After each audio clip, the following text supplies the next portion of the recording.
അതിരൂക്ഷമായ ധനപ്രതിസന്ധിയിലെന്ന് UDF ധവളപത്രം.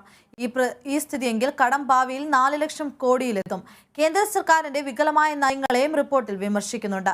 കട്ടപ്പുറത്തെ കേരള സർക്കാർ എന്നാണ് UDF പുറത്തുവിട്ട രേഖയ്ക്ക് പേരിട്ടിരിക്കുന്നത്. ഇന്ന് വൈകുന്നേരം ധവളപത്രം പുറത്തിറക്കും. കട്ടപ്പുറത്തെ കേരള സർക്കാർ എന്ന പേരിൽ UDF തയ്യാറാക്കിയ ധവളപത്രത്തിൽ കേരള സർക്കാരിനെതിരെ രൂക്ഷ വിമർശനമാണുള്ളത്. കേരളം ഗുരുതരമായ സാമ്പത്തിക പ്രതിസന്ധിയിലാണ്. നികുതി പിരിവ് കാര്യക്ഷമമല്ലെന്നും ധൂർത്തും അഴിമതിയും കാരണം കേരളം തകർന്നെന്നും ധവളപത്രത്തിലുണ്ട്.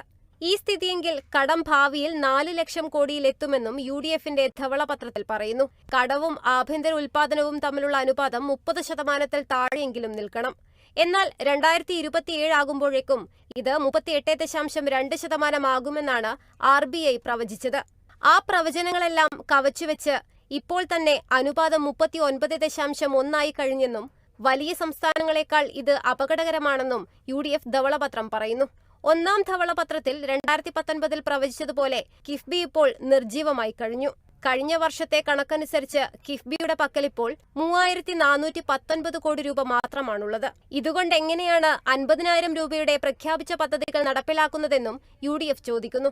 ഏറ്റവും മോശപ്പെട്ട നികുതി പിരിവ് നടത്തുന്നത് കേരളമാണ്.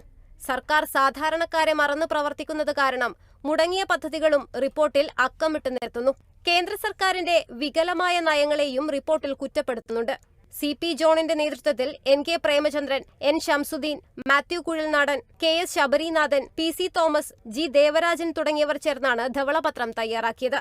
Kerala vision news, Thiruvananthapuram.